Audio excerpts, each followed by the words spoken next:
પ્રણામ, મારી YouTube channel Joshi ધ્વનિમાં તમારું સ્વાગત છે. યુનિટ 6 પોઝિટિવિટી સ્કિલ્સ એની આપણે શોર્ટ સ્ટોરી જોઈએ, જેમના લેખક છે ગાય દે મૌપાસન્ટ. સ્ટોરી છે the dispenser of Holi water, જેમાં પાત્ર આ પ્રમાણે છે. પિતા વ્હીલવ્રાઇટ, માતા જે ખેડૂતની છોકરી બતાવી છે, અને આ બંનેનું બાળક હોય છે જીન, જે 5 વર્ષનો હોય છે અને તેને સર્કસના લોકો કિડનેપ કરી લે છે.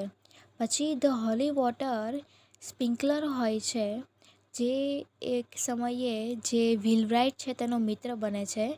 વૃદ્ધ હોય છે અને બીમાર પણ રહેતા હોય છે. પછી જીનની એક બીજી માતા અને એની પત્ની અહીં બતાવી છે. હવે આપણે આગળ જોઈએ. અહીં વ્હીલવ્રાઇટ એ ગામમાં રહેતો હતો અને વ્હીલ બનાવવાનો અને રિપેર કરવાનો તેનો ધંધો હતો. તેણે ખેડૂતની પુત્રી, જે તેની પડોશી હતી, તેની સાથે લગ્ન કર્યા હતા. The daughter of a farmer of the neighbourhood.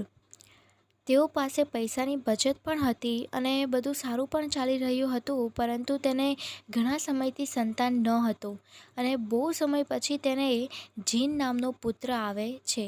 આથી તે ખૂબ પ્રેમ કરે છે. એકવાર એ જીનને એક સર્કસવાળા ઉપાડી લઈ જાય છે અને તે માત્ર 5 વર્ષનો હોય છે ત્યારે તે પોતાના પરિવારથી દૂર થઈ જતો હોય છે.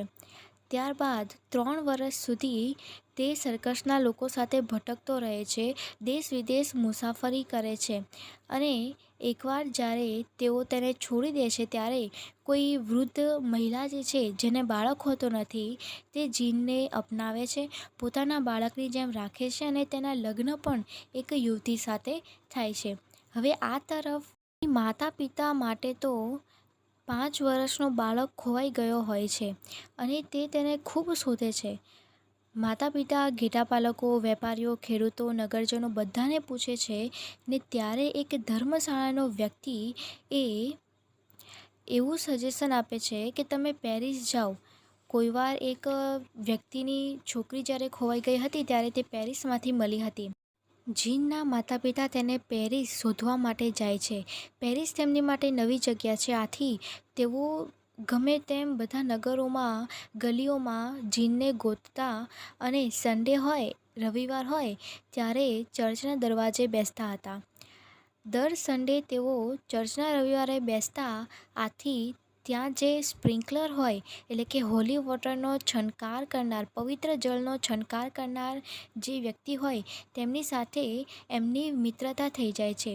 જ્યારે સ્પ્રિંકલર એ બીમાર હોય ત્યારે વ્હીલવ્રાઇટ તેની જગ્યાએ જતો હતો, અને એકવાર જ્યારે સ્પ્રિંકલર એ કોઈ બીમારીથી મૃત્યુ પામ્યો ત્યારે વ્હીલવ્રાઇટને જે પેરિસના પ્રિસ્ટ છે તેઓ સ્પ્રિંકલર તરીકે રાખી દે છે એક જોબ પર. ત્યારબાદ વ્હીલવ્રાઇટ જે છે એ ચર્ચમાં આવતા જતાને ધારીને જોતો હતો કે કદાચ જીન મળી જાય. આ તરફ વ્હીલવ્રાઇટ અને તેની પત્ની ખૂબ વૃદ્ધ થઈ ગયા હતા. વ્હીલવ્રાઇટની યાદશક્તિ પણ થોડી કમજોર થઈ ગઈ હતી. વ્હીલવ્રાઇટ એકવાર જ્યારે જોબ પર હોય છે ત્યારે એક વૃદ્ધ મહિલા અને એક યંગ મહિલાને જોવે છે.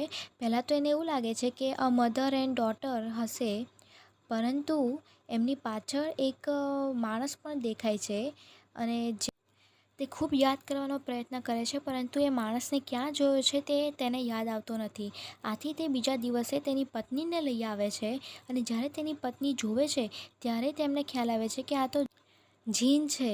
ત્યારે તેઓ એકબીજાને ગળે મળે છે અને જીન બધી વાત કહે છે કે 5 વર્ષનો હતો ત્યારે સર્કસના લોકો તેને ઉપાડીને લઈ ગયા હતા. જે આપણે આગળ સ્ટોરી જોઈ તે બધી કહે છે કે આવી રીતે હું આમને મળ્યો ને તેમને પોતાના પુત્રની જેમ મને સાચવ્યો, પોતાની પત્ની સાથે પણ મળાવે છે ને અહીં આ સ્ટોરી સમાપ્ત થાય છે. હવે આપણે યુનિટ 6 પોઝિટિવિટી સ્કિલ્સના ફ્રેઝલ વર્બ અને ઇડિયમ્સ જોઈએ. તો જો અહીં જવાબ લખ્યા છે. પહેલું સેટઅપ છે, તો 1 નંબર અહીં આપ્યું છે, તો સેટઅપનો જવાબ અહીં આવશે. ત્યારબાદ 4 નંબર લુક ફોર, તો 4 નંબર અહીં છે, તો 4નો જવાબ સર્ચ ફોર અહીં આપ્યો છે. એ રીતનું અહીં મેં જવાબ લખ્યા છે. અને એ જ રીતે ઇડિયમ્સ એટલે રૂઢિપ્રયોગના પણ અહીં જવાબ છે.